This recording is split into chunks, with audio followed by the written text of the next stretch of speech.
जनगहलीर कोलाहल भितर हठात भासी आसीला भयंकर चित्कार।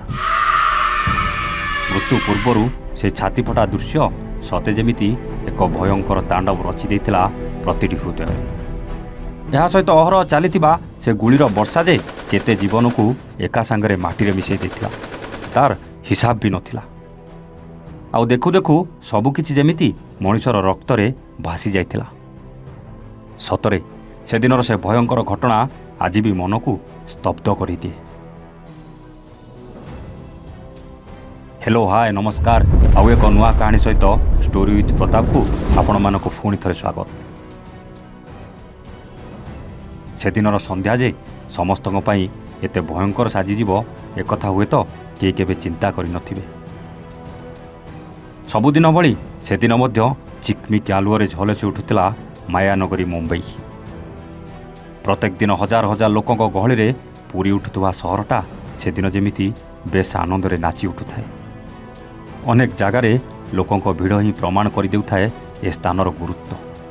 किंतु हठात से भिड़ भितर एमिति किछि घटिगला तार खबर काहाकु भी जणा नथाए। से दिन संध्यारे लोक गहली भितर को पशि आसथांती 8 जण युवक। समस्तंकर बयस पाखापाखि समान हेइथिबो। सेमानक कांधरे थाए दुई दुईटी लेखाए ब्याग।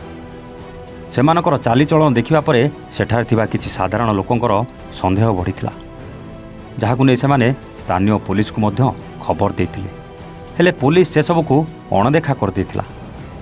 किंतु से जानि नथिला तार से सामान्य भूल एते भयंकर रूप नै जिवो बोली।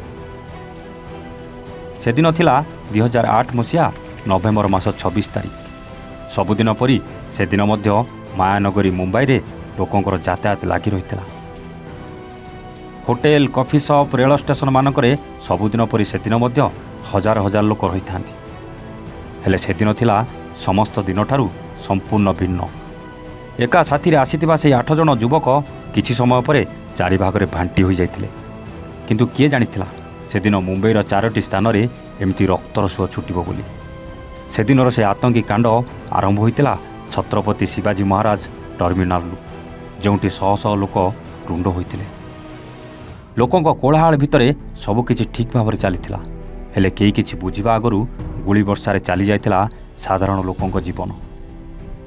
एपरिक रेल कर्मचारी एवं रेलवे पुलिस किछि बुझिबा पूर्वरु शेष हो जाइथिला 58 लोकों जीवन। आहत होइतिले 100 रु ऊर्ध्व लोक।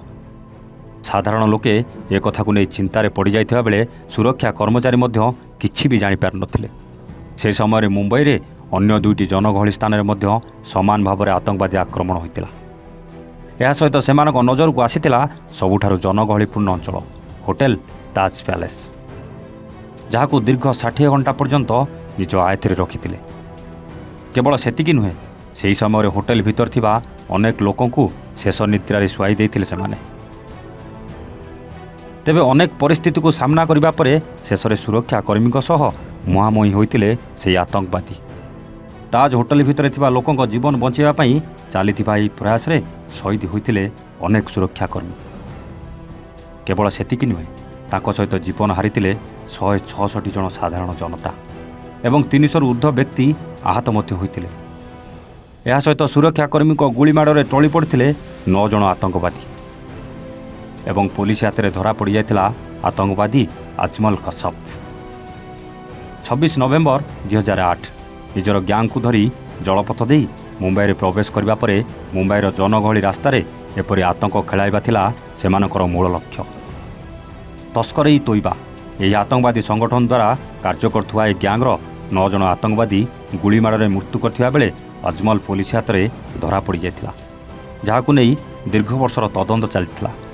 21 नवेम्बर 2012 अजमल कशफ को फांसी खुंटरे झुलाई दि जाइथिला। ए घटना को आज अनेक वर्ष बीती जाइथिले सुधा से दिनर से भयानक परिस्थिति आज भी सेमिति जीवित अछि। तेबे दर्शक बंधु आजिर ए कहानी आपन को केमिति लागिला कमेंट बॉक्स रे निश्चित जणाइबे। आगो को एमिति आउ किछि नुआ कहानी नहीं आमे पुणी आसीबु ठीक एही समय।